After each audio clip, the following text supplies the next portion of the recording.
خلاق کائنات نے کائنات میں اپنے مقربین کو عظیم ترین مقامات سے نوازا۔ حضرت داتا گنج بخش علی حجویری رحمۃ اللہ علیہ آپ ارشاد فرماتے ہیں اللہ تعالیٰ کی سب سے بڑی نعمت ہے توفیق کا مل جانا۔ کوئی بھی صاحب ایمان اس وقت تک نماز نہیں پڑھتا جب تک اللہ اسے توفیق نہ دے۔ کوئی بھی بندہ اس وقت تک نیکی نہیں کرتا جب تک اللہ اسے توفیق نہ دے۔ کوئی بھی آدمی اس وقت تک کوئی بھی عمل نہیں کرتا جب تک اسے توفیق نہ ملے۔ ہر نیک عمل اس وقت کیا جاتا ہے جب اللہ اپنے بندے کو توفیق عطا فرما دیتا ہے۔ اسی لیے ہم دعا کرتے ہیں خلاق کائنات ہمیں اپنے پیاروں کی صحبت و سنگت و میت نصیب فرمائے۔ اللہ اپنی صحبت میں وقت گزارنا نصیب فرمائے۔ اس کی وجہ اللہ تعالیٰ کی توفیق سے یہ صحبت ہے۔ حضرت داتا گنج بخش علی حجویری رحمۃ اللہ علیہ آپ ایک مرتبہ اپنے شیخ گرامی کو وضو کروا رہے تھے، تو وضو کرواتے کرواتے آپ کے دل میں خیال آیا۔ حضرت داتا صاحب رحمۃ اللہ علیہ اپنے شیخ کامل کو وضو کروا رہے تھے، وضو کے دوران دل میں خیال آیا یار اگر اللہ نے فضل فرمانا ہو تو اللہ فضل فرما دے۔ یہ کیا ہوتا ہے کہ کئی سال بزرگوں کی خدمت کرو، ان کی صحبت میں وقت گزارو، طرح طرح کے مجاہدات کرو، مشقتوں اور بڑی بڑے مصائب و آلام کو برداشت کرو، یہ کیا ہے؟ تو آپ کے شیخ کامل وضو فرما رہے تھے، آپ کے دل میں آنے والے خیال کو پڑھ کے مسکرانے لگے اور مسکرا کر فرمایا بیٹا جب اللہ کسی پر فضل فرمانے کا ارادہ کرتا ہے تو اللہ اسے اپنے پیاروں کی سنت عطا فرما دیتا ہے۔ یہ بھی اللہ کے فضل کی نشانی ہے کہ اللہ تعالیٰ نے ہمیں عقیدہ اہل سنت عطا فرمایا اور اللہ نے ہمیں صالحین کی سنت و میت عطا فرما دی۔ احباب شکر و دانش ایک بات یاد رکھیے گا، خلاق کائنات کے اولیاء کرام آج بھی موجود ہیں۔ دیکھیے حضرات آج کل ہمارے یہ ڈنڈورا پیٹا جاتا ہے کہ بھائی سارے پیر جاتی، 2 نمبر پیروں کے پاس جانا نہیں چاہیے۔ آپ بہتر جانتے ہیں کہ لنڈے میں لنڈا بازار میں اگر کوئی جیکٹ آئی، اگر کوئی کوٹ آیا یا کوئی کپڑا آیا وہ بعد میں آیا، پہلے اس کی اصل شے بازار میں آئی۔ بازار میں جب اصل موجود ہو پھر اس کی نقل بنائی جاتی ہے۔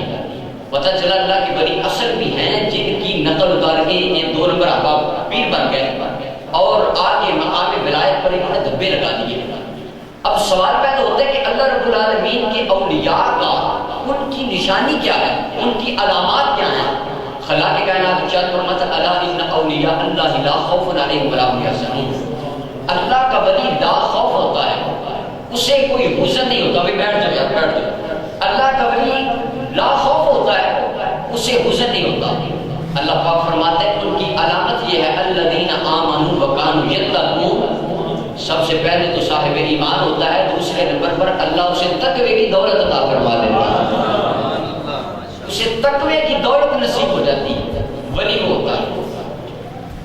دوسرے مقام پر خلاق کائنات نے کی علامت بیان فرمائی، فرمایا والذین یبیتون لربہم سجدا وقیاما۔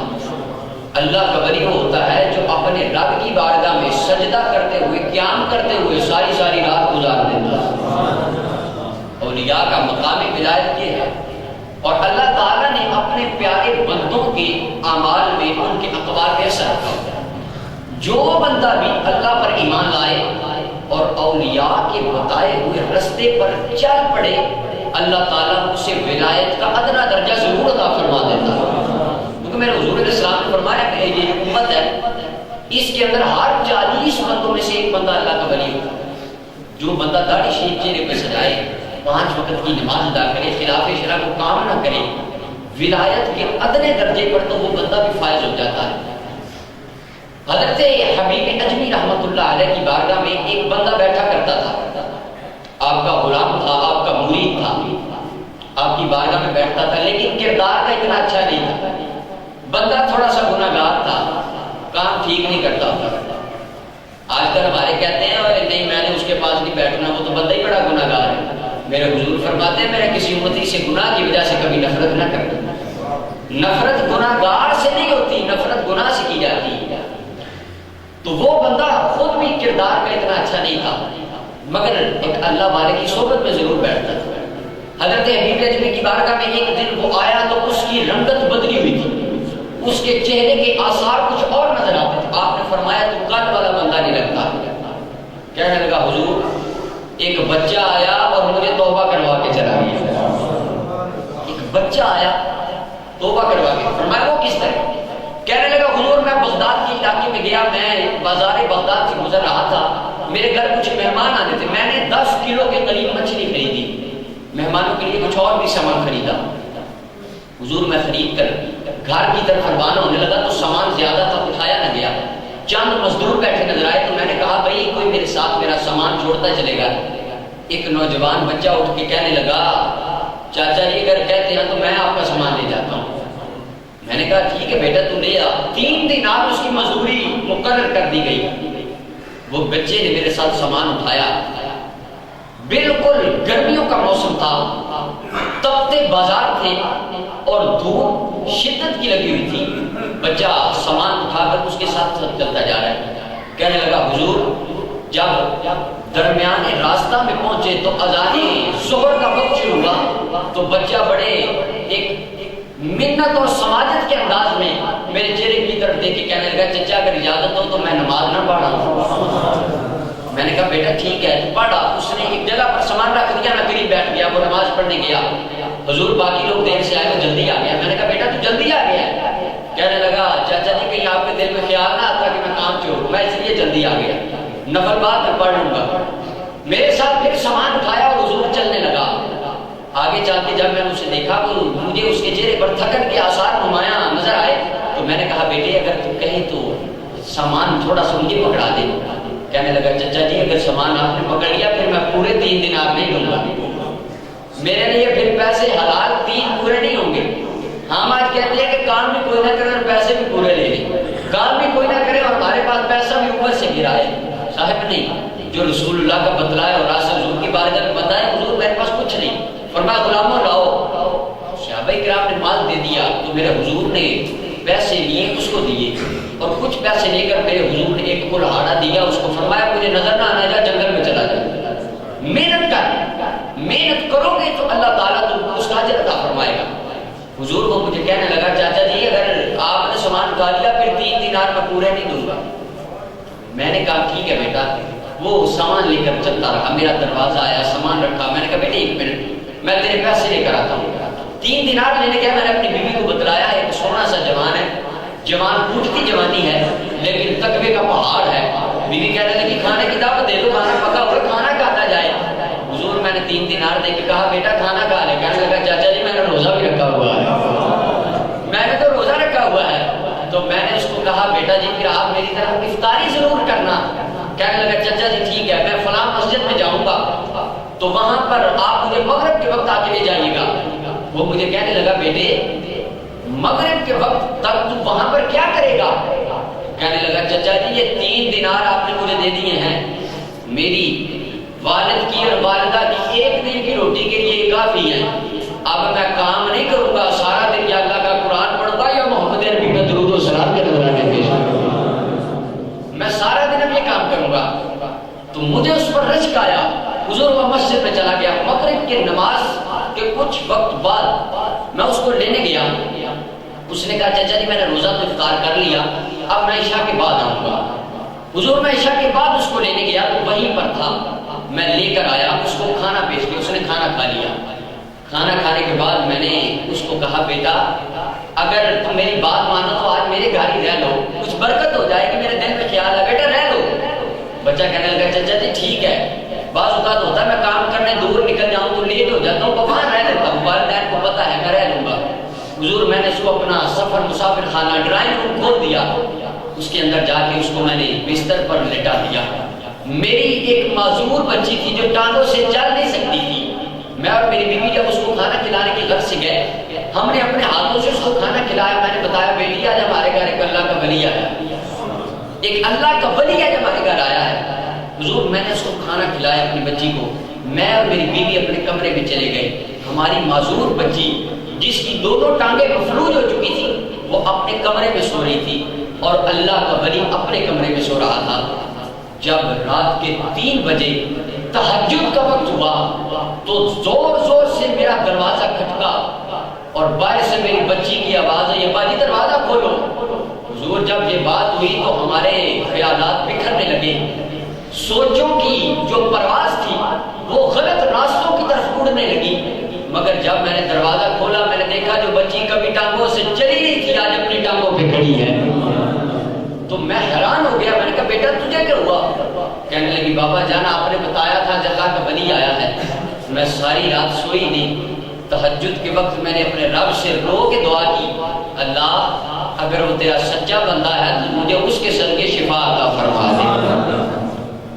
اے حبیب اجمی، حضور جب میں اس ولی کے کمرے میں گیا، اپنا مسافر خانہ کھولا تو مسافر خانے کا دروازہ کھلا ہوا تھا، میں اندر داخل ہوا، میں نے دیکھا پلنگ خالی ہے، وہ اللہ کا ولی جا چکا تھا مگر ایک رکا چھوڑ گیا۔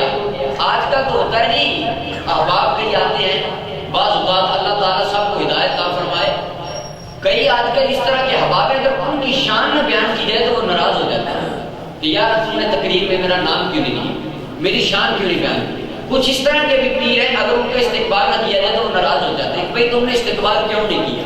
اللہ اکبر، میرے حضور جاتے تھے، صاحب سٹیج نہیں لگا ہوتا تھا، آگے مائک نہیں ہوتا تھا، آگے مجمع نہیں ہوتا تھا، اللہ کے حبیب تشریف لے کے جاتے تھے، میرے حضور خود لوگوں کو جمع فرماتے تھے، لوگوں آؤ میں اللہ کا رسول ہوں، لوگ پتھر مارتے تھے، میرے حضور پھر بھی ان کو اللہ کی توحید کی دعوت ارشاد فرماتے۔ تعلیم محمدی تو کچھ اور بتاتی ہے، وہ اللہ کا ولی کا رکا چھوڑ دیا، حضور میں نے رکے کو پڑھا، اس نے رکے میں لکھا تھا اگر تم مجھ سے سچی محبت کرتے ہو، مجھے پتا ہے میری حقیقت تو پرواز ہو گئی، اگر مجھ سے سچی محبت کرتے ہو تو مجھے ڈھونڈنے کے لیے میرے پیچھے نہ آنا، اللہ کی بارگاہ میں چلے جانا اور سچی توبہ کر لینا۔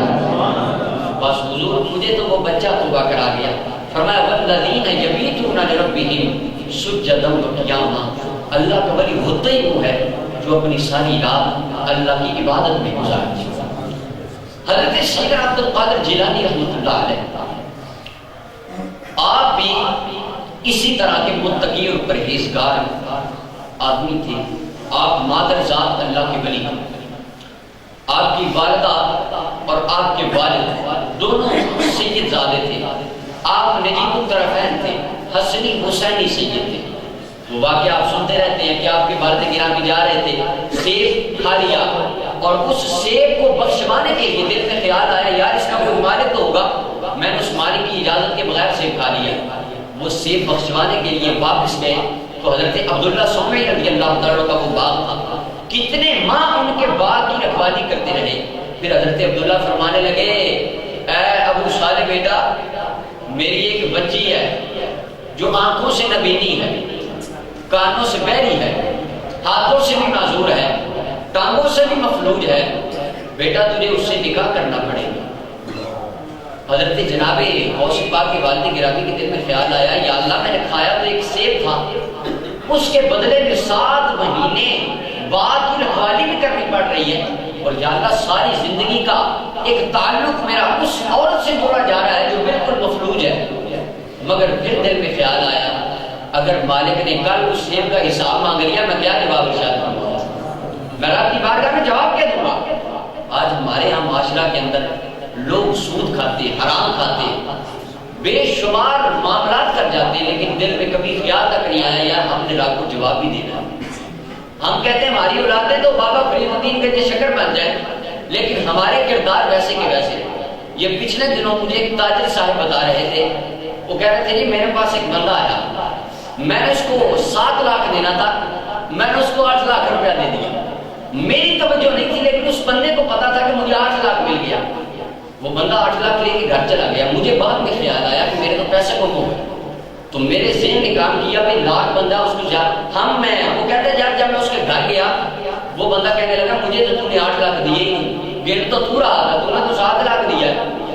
جب میں کوئی 5-7 بندوں کو ساتھ لے کر گیا، اس پر تھوڑا سا روک ڈالا، شام کے وقت خود ہی وہ بندہ 1 لاکھ روپیہ میرے گھر دے گیا اور کہنے لگا یار وہاں پر نہ بتانا میری بےزتی ہو جائے. دیکھیں دنیا داروں کی نظروں میں تو ہمیں عزت بنانے کا کتنا شوق ہے کہ یار دنیا دار کی نظروں میں ہم نہ گر جائیں، مگر صاحب رب کی بارگاہ میں عزت بنانے کا ہمیں شوق کیوں نہیں آتا؟ خالق بھی تو دیکھ رہا ہے. حضرت عبداللہ سومی نے فرمایا اس بچی سے نکاح کرنا پڑے گا. تو حضرت جناب ابو صالح موسیٰ جنگی دوست رحمۃ اللہ علیہ فرمانے لگے حضور مجھے منظور ہے. نکاح ہو گیا تو آپ شب عروس کے وقت جب اندر تشریف لے گئے تو دیکھا کہ حسینہ عورت سامنے بیٹھی، الٹے قدم واپس آ گئے. واپس آئے تو واپس آ کر آپ کی حیرت حضور اندر تو کوئی لگتا ہے اور عورت ہے. آپ نے فرمایا ابو صالح بیٹا وہ تیری بیوی ہے، اس کو نبینی اس لیے کہا تھا اس نے آج تک کسی غیر محرم بندے کی طرف نگاہ نہیں اٹھائی. اس کو میں نے بہر اس لیے کہا تھا اس نے خلاف شرع کبھی کوئی بات نہیں سنی. پاؤں سے معذور اس لیے کہا تھا اس نے حضور کی شریعت کے خلاف کبھی گھر سے قدم باہر نہیں رکھا. ہاتھوں سے معذور اس لیے کہا تھا اس نے رسول اللہ کی شریعت کے خلاف کبھی کوئی کام نہیں کیا. بیٹا بیٹی تو میری ہے. جب وہ بندہ جو ایک سیب بخشوانے کے لیے 7 ماہ مزدوری کرے اور ایک مفلوج عورت جس کو دیکھا بھی نہ ہو اس کے لیے نکاح کے تیار ہو جائے اور نکاح بھی اس سید زادی سے کیا جائے جس نے کبھی غیر محرم کو نہ دیکھا ہو، اللہ بیٹا بھی عبد القادر جیلانی عطا فرمائے.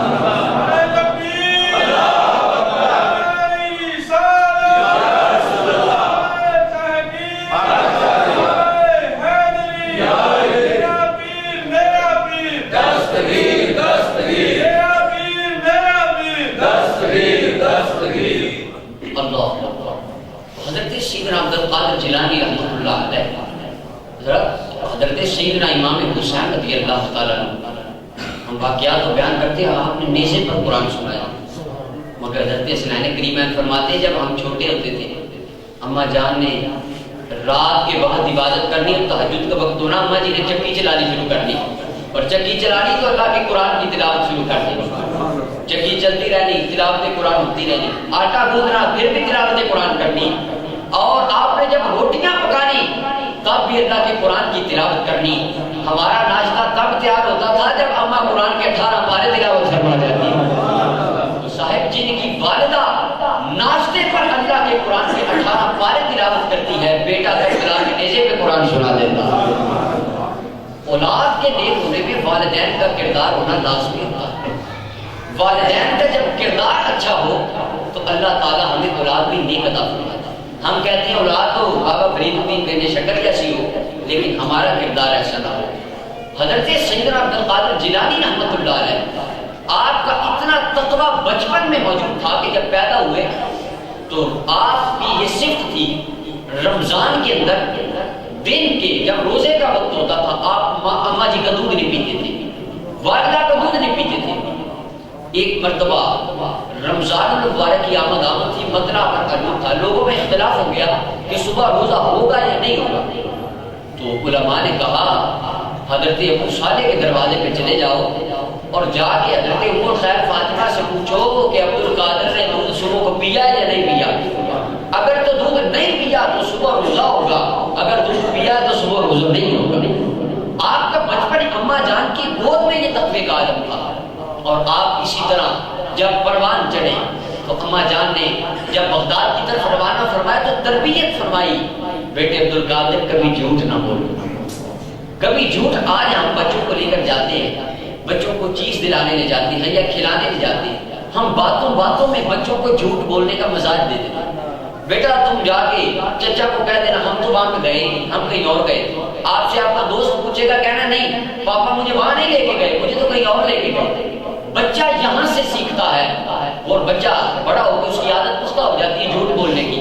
لیکن جب ماں نے بچپن کے اندر یہ لوری دی ہو بیٹا کبھی جھوٹ نہ بولنا، تو عبد القادر جیلانی عمر چند سال کی ہوتی ہے لیکن قافلے کا ڈاکوؤں کے قافلے کا سردار ہاتھ پہ کرنا پڑ کے مسلمان ہو جاتا ہے، ہاتھ پہ توبہ کر لیتا ہے. جب والدہ یہ کہتی ہے بیٹا فرید اگر نماز پڑھے تو اللہ شکر عطا فرماتا ہے.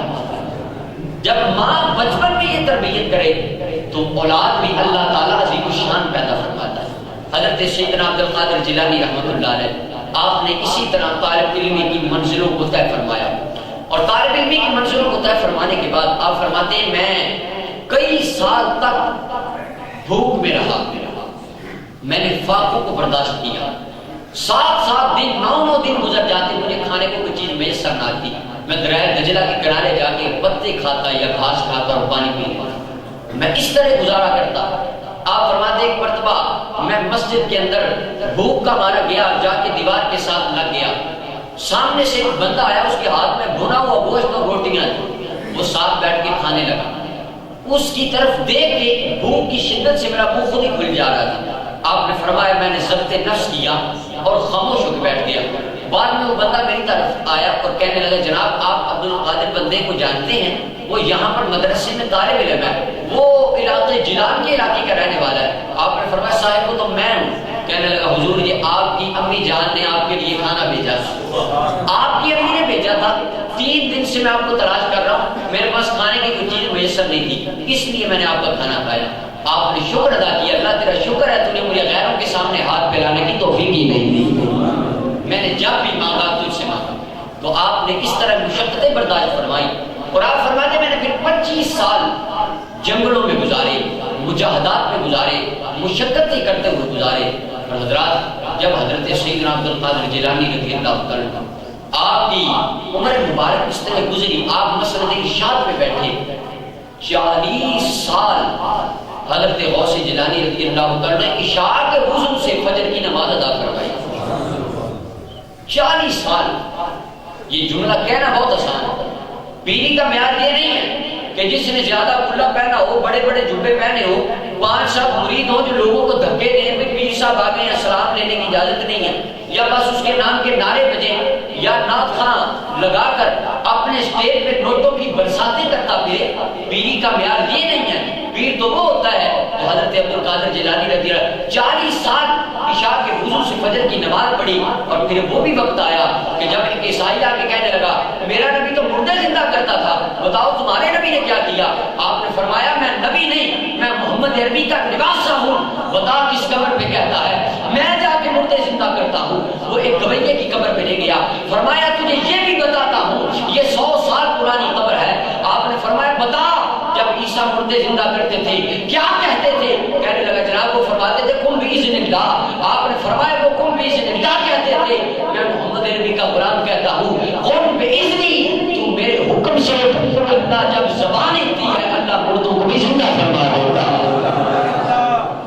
ایک وقت پھر وہ بھی آتا ہے اللہ مردوں کو بھی زندہ فرما دیتا۔ آپ کی کرامات تو اتنی وسعت والی ہے، اگر سارا سال بھی خطبات جمعہ میں آپ کی کرامات بیان کی جائے تو آپ کی کرامات ختم نہیں ہوگی۔ اللہ تعالیٰ نے آپ کو اتنا عظیم الشان مقام عطا فرمایا، تو آپ کی یہ تعلیمات تھی، آپ کی یہ تربیت تھی۔ فرماتے تھے لوگوں اگر مجھے اللہ 1000 درہم یا دینار عطا فرمائے تو اگر صبح کو عطا فرمائے تو شام کے وقت تک میں سارا غریبوں میں بانٹ دیا کروں، اور اگر اللہ مجھے شام کو عطا فرمائے صبح تک میرے پاس کچھ نہ رہے۔ ہمارے شیخ حضرت مجدد الفسانی رحمۃ اللہ علیہ آپ ارشاد فرماتے لوگوں اللہ تک پہنچنے کے 2 راستے ہیں۔ پہلا راستہ نبوت کا، پہلا کون سا راستہ ہے؟ سارے بولے پہلا کون سا راستہ ہے؟ دوسرا راستہ فرماتے ہیں ولایت کا۔ نبوت کا راستہ آقا کریم علیہ الصلوۃ والسلام پر ختم ہو گیا، اب کوئی بندہ نبی نہیں بن سکتا۔ فرماتے دوسرا راستہ ولایت کا، وہ حضرت علی المرتضی رضی اللہ تعالیٰ عنہ تک جاتا ہے۔ حضرت علی کا وصال ہوا تو وہ ولایت کا تاج حسنین کریمین کے سر پہ آ گیا، ان کا وصال ہوا تو وہ ولایت کے تاج آقا کریم علیہ السلام کی آل اولاد میں 12 ائمہ کرام میں چلتے رہے۔ فرمایا جب 12 ائمہ کا وصال ہوا تو وہ جو ولایت کا تاج تھا وہ اللہ نے حضرت شیخ عبد القادر جیلانی کے سر پہ سجا دیا۔ آپ فرماتے ہیں حضرت عبد القادر جیلانی تک وہ تاج محدود رہا، اب قیامت تک جس کو ولایت کے راستے سے اللہ کی طرف جانا ہوگا اس کو حضرت عبد القادر جیلانی کی چوکھٹ پہ جانا پڑے گا۔ حضرت شیخ عبد القادر جیلانی رحمۃ اللہ علیہ آپ کا اتنا عظیم الشان مقام ہے، اس لیے اہل ایمان ان کی محبت کے اظہار کے لیے، ان سے پیار کو اجاگر کرنے کے لیے، ان کے نام کی 11ویں شریف کا انعقاد کرتے ہیں اور ان کی طرف سے جانور ذبح کرتے ہیں اور ان کی جانب سے اصالہ ثواب کا اہتمام کرتے ہیں۔ 12 ربیع الثانی جس کو ہم بڑی 11ویں شریف کے نام سے یاد کرتے ہیں، اس دن آپ نے اس دنیا سے پردہ فرمایا۔ اہل ایمان حضرت شیخ عبد القادر جیلانی رضی اللہ تعالیٰ عنہ آپ کی طرف سے اصالہ ثواب کرتے ہیں، بکروں کو ذبح کرتے ہیں یا دیگر پانی کی سبیلیں لگاتے ہیں، کھانا تقسیم کرتے ہیں۔ بعض احباب اس بات پر بھی شرک کا فتویٰ لگاتے ہیں، وما أهل به لغیر اللہ، اس سے مراد یہ ہے کہ 11ویں شریف کے بکرے ذبح نہ کرو۔ حالانکہ حضرات میں بس اس مسئلہ پر گفتگو کر کے اپنی بات کو ختم کرنا چاہتا ہوں۔ کسی اللہ کے پیارے کے نام کے جانور ذبح کرنا یا اس کی طرف سے کوئی نیک عمل کرنا، کیا اس کا ثواب اللہ صاحب قبر کو عطا فرماتا ہے یا نہیں فرماتا؟ اس سلسلہ کے اندر آقا کریم علیہ السلام کا یہ فرمان رسول اللہ صلی اللہ علیہ وسلم کی حدیث مبارکہ ہے، حضرت سیدہ عائشہ صدیقہ رضی اللہ تعالیٰ عنہا آپ ارشاد فرماتی ہیں، امام مسلم رحمۃ اللہ علیہ نے اس حدیث شریف کو نقل فرمایا، آقا کریم علیہ السلام حضرت سیدہ عائشہ صدیقہ رضی اللہ تعالیٰ عنہ فرماتی ہیں کہ میرے حضور علیہ السلام نے 2 مینڈے منگوائے، موٹے تازے 2 مینڈے منگوائے آقا کریم علیہ السلام نے، اور اس حدیث شریف کو امام مسلم رحمۃ اللہ علیہ نے بھی نقل فرمایا، اور اس کے علاوہ ابو داؤد شریف کے اندر بھی حدیث شریف موجود ہے، اور سنن ابو داؤد شریف میں جو حدیث موجود ہے اس کو البانی نے بھی حسن کہا، صحیح کہا ہے، اس کے اوپر جرح و تعدیل کی بات نہیں چلتی۔ اور قاضی شوکانی جو کہ خوارج احباب کے بہت بڑے امام ہیں، اپنی کتاب تحفۃ الذاکرین کے اندر اس حدیث شریف کو لکھتے ہیں صفحہ نمبر 202 کے اوپر، اور فتاوی نجدیہ الدرر السنیہ، یہ خوارج علماء جو سعودی عرب کے نجدی امام ہیں ان کے کئی 100 علماء کے فتاوی جات الدرر السنیہ اس کے اندر جمع ہے، جس کو فتاوی نجدیہ کہا جاتا ہے، اس کی جلد نمبر 5 صفحہ نمبر 406 کے اوپر یہ حدیث شریف موجود ہے۔ آقا کریم صلی اللہ علیہ وسلم آپ نے 2 مینڈے منگوائے، محبوب علیہ السلام نے 2 مینڈے منگوائے جو موٹے تازے فرما تھے۔ آقا کریم علیہ السلام نے جب ان کو ذبح فرمایا تو میرے حضور نے دعا فرمائی، اللہم تقبل من محمد، اللہ جو میں قربانی کر رہا ہوں اس کو میں محمد کی جانب سے قبول فرما۔ بات ختم نہیں ہوئی، فرمایا ومن آل محمد، اور میں محمد کے گھرانے کی طرف سے بھی اس کو قبول فرما۔ اور اگلی خوشخبری، اگلی بات جو میرے حضور نے فرمائی، میرے حضور نے فرمایا ومن امت محمد صلی اللہ علیہ وسلم، یا اللہ جو میں قربانی کر رہا ہوں اس کو میں مصطفیٰ کی پوری امت کی طرف سے قبول فرما لے۔ صاحبان کے علاقے میں موجود تھا تو ایک بزرگ شخصیت میرے سامنے، تقریباً 70-75 سال کے وہ بزرگ تھے، میرے ساتھ ان کی گفتگو ہو رہی تھی، وہ اس مسئلہ پر مجھے کہنے لگے یار یہ تسی جڑیاں 11ویں دیندے ہو، غوث دے نام دے بکرے دیندے ہو، کتے لکھے ہے؟ میں نے کہا جناب آپ حضرت غوث جیلانی کے بکرے پوچھتے ہیں، میرے حضور نے تو آپ کے نام کا بھی بکرا دیا ہے، میرے حضور نے تو میرے نام کا بھی بکرا دیا ہے، میرے حضور نے تو اپنی پوری امت کی جانب سے قربانی فرمائی اور یہ بتا دیا لوگوں قربانی تم کرتے ہو جس کو کہتے ہو میرا اللہ اس کو ثواب عطا فرما دے گا۔ اور یہ میرے ہاتھ میں تفسیر قرطبی حضرت امام قرطبی رحمۃ اللہ علیہ جلد نمبر 15 صفحہ نمبر 128 کے اوپر اس حدیث شریف کو نقل فرماتے ہیں۔ آپ فرماتے ہیں جب آقا کریم صلی اللہ علیہ وسلم نے ارشاد فرمایا اللہم تقبل من محمد ومن آل محمد ومن امت محمد، اللہ جو میں قربانی دے رہا ہوں میری طرف سے بھی قبول فرما، میری آل کی طرف سے بھی قبول فرما، میری پوری امت کی طرف سے قبول فرما۔ آپ فرماتے ہیں علماء کا اس بات میں اختلاف ہے اس مسئلے میں کیا کرنا چاہیے؟ آپ فرماتے ہیں فقال الحسن البصری یقول فی الاضحیہ، حضرت امام حسن بصری مولا علی کے سیکٹری آپ فرماتے ہیں بسم اللہ واللہ اکبر، لوگوں میں جب قربانی